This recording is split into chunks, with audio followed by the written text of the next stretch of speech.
Hi everyone, I thought I'd just do a quick video. So we just had our final bill through from Fly Pets, which we've got to get paid. And I thought I would share with you the way we've done it. So because the boys are quite heavy, Loki is about 38 kilos at the moment and Thor's about 42. They have to be flown with an agent. So some lighter dogs can fly, you can organise it yourself with the airline, but we had to use an agent to do ours. All different airlines I think have different rules, but so you would need to check it out, but we decided to use Fly Pets, who have been amazing.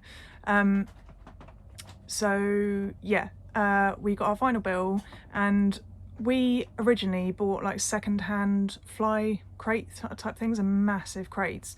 We bought the biggest one we could find for Loki because he's just really long and really leggy, and we bought the slightly smaller one from like eBay for Thor because he's just that little bit sort of stubbier. So we took them along to see when we went to go and see Fly Pets, and they said, well, actually there's too much room in Loki's, but he's too big for the next size down, and we would be paying for the excess space around him, and then Thor was just slightly too small for him. And then obviously the next one up would have been absolutely massive. So they suggested making having their own crates made, which they organise themselves. And bearing in mind, if you go and buy one of these new fly crates, you can spend anywhere, if you bought a brand new one, you can spend anywhere from about 300 all the way up to about £800–900. They're crazy expensive. And the ones that are being made specifically for them, yeah, they're just plywood, but the two of them together cost about just shy of £400 to have them specifically made to size. So definitely a massive saving and worth knowing about. And then also with the crates you're having custom made, you then are only paying for the amount of space you need. So obviously, like I said before, with the massive crate we had for Loki, he would have paid so much, we would have paid so much more to transport him over because there's so much free space around him that just wasn't being used. And then with some of the crates as well, they're kind of like oblong shaped, so they're kind of bowed at the sides like that, but obviously that space is dead space. With the crates that are being built, they're basically just rectangular, kind of tall and long, and yeah, then you basically just pay for the space you need to use, whereas like instead of paying way too much. So yeah, definitely check that out. We drop them off with Fly Pets, and then they're going to keep them for 2 nights because we're going to fly the following day after we drop them off, and then the dogs are going to fly the day after that.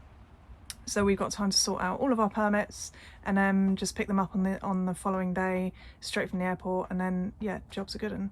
And but yeah, definitely do some research into how to fly your pet and find out what the airline's requirements are. Actually with Fly Pets, they were really helpful because they physically went and spoke to Air Canada for us and kind of did all the research for us, and that way we were able to find out that, sorry it's raining, we were able to find out that we couldn't fly our dogs straight into Halifax in Nova Scotia because the boys are too big, so we have to fly them to Toronto. We could have then done an internal flight to Halifax, but then we didn't really want to put them back on a plane, so we're actually going to meet them in Toronto and drive 20 hours, about 20 hours. So yeah, definitely spoiled pups. Yeah, and then last but not least it's a bit of a no-brainer really, but you obviously need to make sure that you have got everything required for the dogs to fly in terms of vaccinations and stuff like that. So with R2, it was just a case of having their regular annual jab up to date, which they were anyway, and then it was whether we wanted them to have the rabies vaccine, and for us it's kind of a no-brainer. They do have raccoons and stuff out there that carry the virus, so we definitely wanted to get it done. It's not a requirement, it's not, you don't need to do it by law, but for us we don't want the boys to get it, so we decided to go ahead and do it. It's not cheap, it's about £90 for each dog, so it was an expensive day on Friday, but for us it was definitely worth doing. So yeah, make sure everything's up to date, and then all we had to do was send a photograph of each of their vaccination cards with all of their jabs and the dates and everything on there so we can prove they've had them all. and then all they have to do is when they get to Fly Pets on Friday, they'll have a fit to fly check from their on-site vet, who gives them the all clear and make sure they're all healthy and everything, weight-wise and all that sort of stuff. And then they go to the airport and fly off to Canada, and then we pick them up in Toronto. So yeah, it is all coming together. If you've got any questions about it, I can obviously try and ask you. I'm not an expert, but I can try and help you if needed. But I would definitely 100% recommend Fly Pets for all your pet travel needs.